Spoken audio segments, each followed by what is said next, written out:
Let's look now at how much you should be paid as a contractor, or how much you should pay contractors if you are the company hiring. We're going to look at this in two different ways. One is what I call the simplified way, and the other one is the detailed way.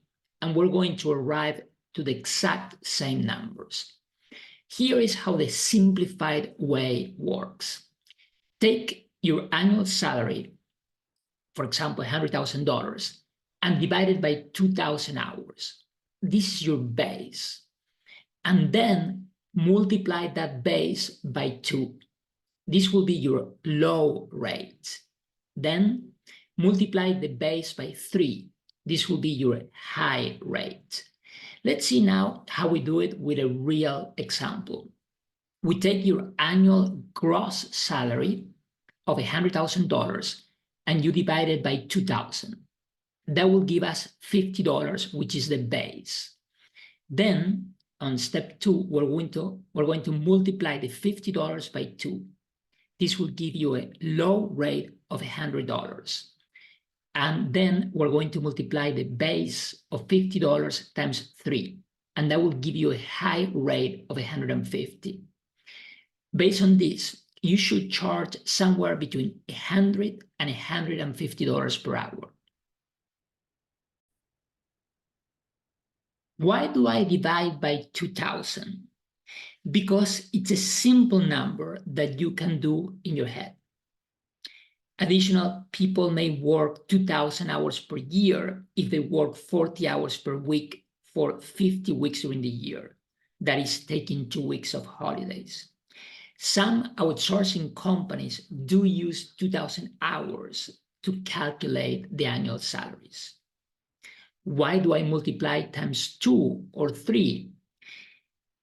As we will see later, this helps to account for all the additional expenses and benefits you will receive as a full-time employee. Also, salaries are never an exact number. There is always a range, and we capture that effect by showing the range of 2 to 3. How accurate is this information? It's very accurate, as you will see next. You will get the same exact number as with the detailed calculation. So here's the detailed formula. We're going to start with a salary of $100,000, and we will add a bonus of 25%. This is an average. You may receive more or less. Then we're going to add medical care at $16,000. This is the cost for a family. Then we're going to add a 401k contribution of 6% or $6,000. I will explain each one of the components in greater details after I finish going through the table. We will then add $7,692 to include all paid vacations and holidays and other discounts. In all my presentations, you can click on the links and you will go and see the details of where these numbers come from. Then we're going to add $900, which will account for corporate discounts and other benefits that you get. Then we're going to add the taxes that the employer pays. You will see the list here. There are 10 of them. And that will add a cost of $12,500. When you add up all this, the total compensation is $168,000. Well, over that, $168,092. So this is something that is good for you to remember, because when you negotiate your compensation as a contractor with a company, you want to remind them that they are saving this 68% additional cost that they would have paid if you were an employee. The additional cost may vary. Maybe they will have less of one thing, but they will have more of the other one. So it will add up to about this range. The next thing that we're going to do is we're going to look at the actual hours that an average person works. We were using 2,000 as an easy number to be able to do the math, on our head. But when we click on this link, we will see that the average number of hours worked by full-time employees in the US is 1,681. When I divide this number by this number, I get once again to a base rate of $100, the same number that I was seeing here. And then to account for the higher rate, we will say that the range that we have to be paid is somewhere between $100 and $150. Let me now go in detail through each one of the components so that you can better understand the numbers. Regarding the bonus, we targeted at 25%, which is the average in the industry. For medical care, we added benefits for a family of 4.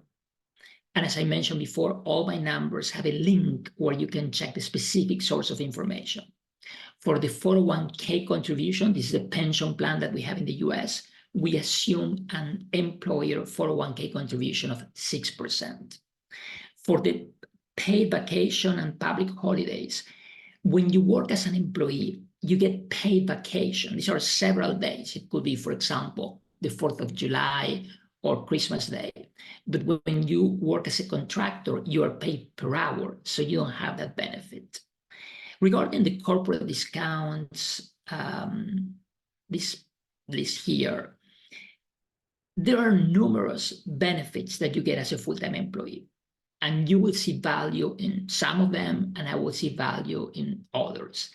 Now, I went to the extreme of adding the Thanksgiving turkey that you get for $10, because that is the way our brain works when comparing being a full-time employee to working as a contractor. We think about all these benefits.